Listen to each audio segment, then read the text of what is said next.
दोस्तों नमस्कार। कुछ समय पहले मैं अपनी शॉर्ट्स में यही कहा करता था कि इनकम टैक्स डिपार्टमेंट के पास में कितना डेटा है, हम सोच भी नहीं सकते। और इस बात की पुष्टि इन दिनों लगातार करदाताओं के पास आ रहे इनकम टैक्स के मैसेजेस से भी होती है, जिसमें इनकम टैक्स डिपार्टमेंट लोगों को प्रॉम्प्ट कर रहा है कि आपने फला डिडक्शन क्लेम किया है या आपने ये चीज़ रिपोर्ट नहीं करी, आपने वो ट्रांज़ैक्शन नहीं रिपोर्ट किया। और अल्टीमेटली करदाता प्रॉम्प्ट हो रहे हैं कि या तो वो असेसमेंट ईयर 25-26 का मैटर है, तो 31 दिसंबर से पहले अपनी रिटर्न रिवाइज़ करें।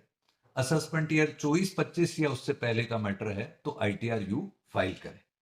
मेरा ये कहना है दोस्तों, असेसमेंट ईयर 25-26 के पॉइंट ऑफ व्यू यदि आप रिवाइज रिटर्न करने के ऑप्शन पर जाना चाहते हैं, तो आप बिना इस बात को देखे रिवाइज रिटर्न करने के लिए प्रोसीड कर सकते हैं कि आपकी ओरिजिनल रिटर्न अभी तक प्रोसेस नहीं हुई। यानी ओरिजिनल रिटर्न प्रोसेस हुई अथवा नहीं हुई, आपको रिवाइज रिटर्न फाइल करने से कोई नहीं रोक सकता। और रिवाइज रिटर्न फाइल करना सस्ता उपाय है बनस्पत अपडेटेड रिटर्न फाइल करने। जहां तक बात रही असेसमेंट ईयर 24-25 या उससे पहले के असेसमेंट ईयर की सूचना की, तो ये बात निश्चित है कि उन ईयर्स की रिवाइज रिटर्न अब नहीं हो सकती और आपको उन ईयर्स के लिए अब आईटीआर यू का ऑप्शन अवेल करना पड़ेगा। यदि कोई असेसी 24-25 असेसमेंट ईयर या उससे पहले की इंफॉर्मेशन पर आईटीआर यू का ऑप्शन नहीं लेता, तो इनकम टैक्स डिपार्टमेंट क्या कर लेगा, ये भी एक इंपॉर्टेंट प्रश्न है।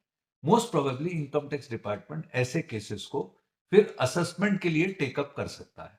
तो यदि हम ये असेसमेंट का पर्सपेक्टिव देखें या आईटीआर यू का पर्सपेक्टिव देखें, तो समझने की बात यह है कि आईटीआर यू फाइल करते समय आप tax plus interest plus additional tax, जो टैक्स प्लस इंटरेस्ट का 25%, 50%, 60% भी हो सकता है, वो देते हैं।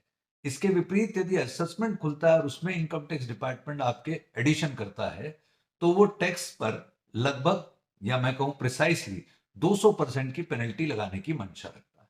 तो ये एक कॉस्टिंग इफेक्ट आपको ध्यान रखना है कि आईटीआर यू बनाम असेसमेंट में मुझे क्या फर्क भुगतना पड़ सकता है।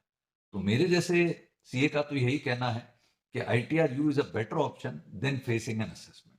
तो आज के इस शॉर्ट से दोस्तों मैं यही बात आप तक पहुंचाना चाहता था कि आप इन मैसेजेस को किस प्रकार लें, यदि वो असेसमेंट ईयर 25-26 के हैं या असेसमेंट ईयर 24-25 अथवा उससे पूर्व के हैं। I hope you will find it useful. Thank you. जय हिंद।